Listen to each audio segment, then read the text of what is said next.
Hi, I'm Wanda from Alanda Craft, and today I'm going to show you how to do the stack and slash technique to make quilt blocks and how to finish them with a stained glass window effect. So let's get started.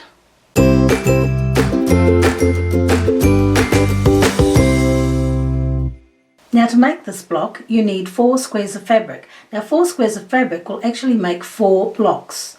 So what I'm doing is I'm using 10-inch blocks. I like to work with 10 inches. You could use a layer cake for this if you like, but as you can see here I've just cut from fabric that I have on hand. Now if you want to use a different size, you don't want to use 10-inch, just pop over to the website and you'll be able to see, we'll do some calculation over there for you so you know what you're going to end up with. Now you're also going to need some clover bias tape. Now this stuff is great for doing stained glass windows, and it comes in a variety of colours. Now I'm using black because I have quite dramatic fabrics, but if you were using a more subtle fabric you'd probably want to use a white or even a silver. Now this comes with a backing and it's adhesive, so all you do is lay it over your seam and iron it on, and then we'll stitch it in place. But absolutely fantastic for quick stained glass windows. So now I take my squares and I'm just going to lay them down one on top of the other and just line them up, line those edges up. And if you've got one of these rotating mats, they're really good for this sort of thing, but you can just turn your ruler around. Now I'm just going to lay it, now we don't want any crazy angles here, so just a slight angle like that, and I'm just going to cut through all 4 layers. Alright, and then I'll just turn my mat around, and again I'm just going to cut. Now that gives me 4 sections, which I can just pull apart to show you. Now if you're one of those highly organised people who likes to cut all their blocks together and then number and tag them and everything, that's fine, go for it. Personally I just like to work with one set of blocks at a time. So what I'm going to do is take this first set and I'm going to lay them out on my mat. So starting at the top right hand side, put this one down, this one down, this one down and this one down, just like that. So then I come across and I take the next set of blocks. Now because I've started with the green here, I'm going to put my green here. So this will just keep everything in order without you having to think about it. And I go with my blue and my orange. So you can see we're getting a nice mix here.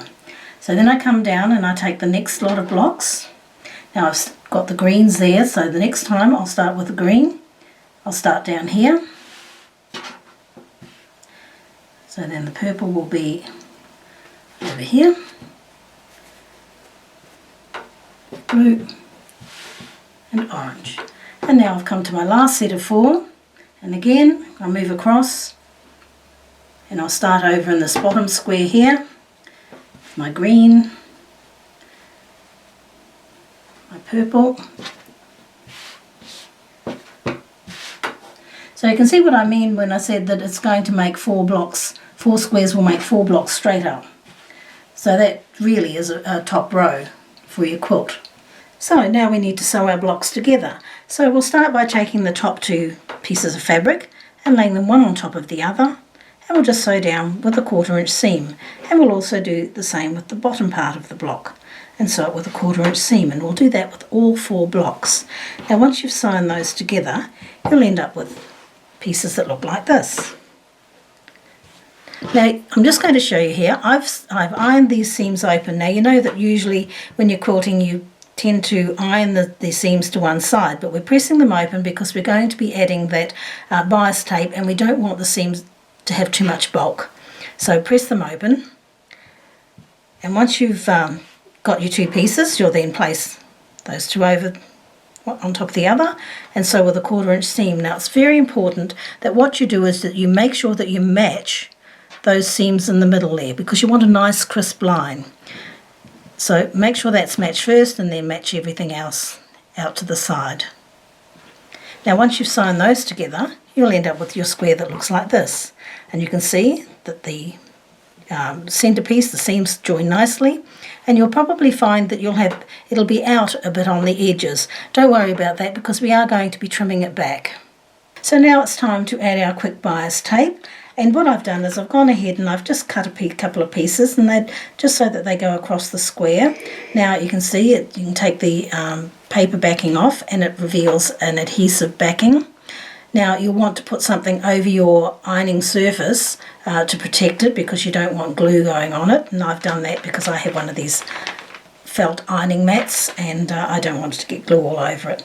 So now I'm just going to put it in place. Let's give it a bit of a press down with my fingers. Now I want it to go right over the seam, and you can see that's what I've got there.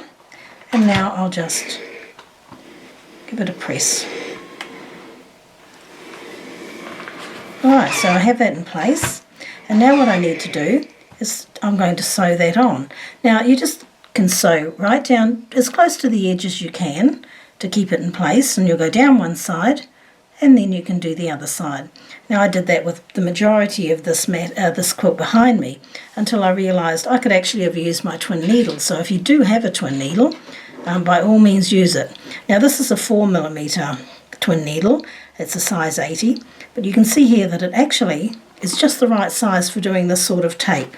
So if you have a twin needle, by all means use it. If you don't, it's no problem, you can just do down one side and up the other. Now once I've sewn that in place, I'm going to do exactly the same on the other seam. I'll just lay this piece down, iron it in place and sew along the edges of that piece too. So now I have my bias strips attached. I need to trim my blocks, and I'm trimming them back to 9 inches. Now the first thing I want to do is lay my ruler so that it has the 45-degree angle running from point to point. Okay, so now you can see that I have the 9-inch here. The 9-inch line runs down here and it runs across the bottom. And you can see that I have some excess fabric here, and you want that. But you also make sure that you have enough fabric over here to trim off as well. And as you can see, there's not enough fabric here. So what I need to do is just move the ruler over a bit until I have some excess fabric over here to cut as well, because we want to make sure that these are perfect 9 inches. Alright, so let's get started and cut. Everything looks in order. Right, so that's one end.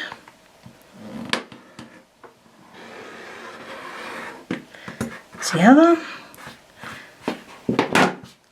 And now I'm just going to turn the block around and do the same thing again. Only this time I'm going to line up the 9-inch mark exactly down that edge and exactly along the bottom. Okay, and trim off the excess.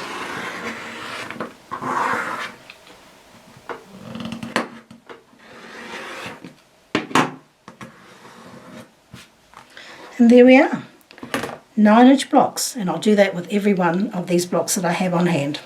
Now once you have all your blocks trimmed, it's time to lay them out in a pattern that you find pleasing. I've only got 2 blocks here, so I'm just going to show you with these 2 blocks. Now once they're all in the order you like, you'll just take one block and lay it on top of the other and sew it with a 1/4-inch seam. And you'll do that with those 2 and then the other 2, because there'll be 4 in a row. And then you'll do that with all of the rows so that they're all together in rows. And once you've done that, you'll join the rows together. So you'll lay one row on top of the other and sew it with a 1/4-inch seam. Okay, so we've got our quilt all assembled and we have all the rows sewn together. It's now time to add the bias binding to all of these other rows. Now we're going to start here and we're going to make one long strip right the way along the seam, and we're going to do that for each of these rows here. We're not going to do the top row and we're not going to do the bottom row or either of the sides at this stage. Okay, so we're just going to put our bias along here. Then once we've done all these rows, we'll put some long strips that'll run from top to bottom, and we'll do those rows there. Once that's finished, we can add our first binding, our first border. So our first border on this quilt is 2 inches, and I've sewn that all the way around first, and then I've come back and I've done the top row. I've added a piece of adhesive binding right across here and across the bottom, and then I've done the side pieces, and that gives us that nice little squared off piece at the top there. When I finish that, I've then added a 4-inch border, and that is your quilt finished. Now if you've enjoyed this tutorial, give us a thumbs up and subscribe to our channel. Now don't forget to go over to our website at alandacraft.com and check out more details for this quilt, and also don't forget to follow us on Pinterest and Facebook.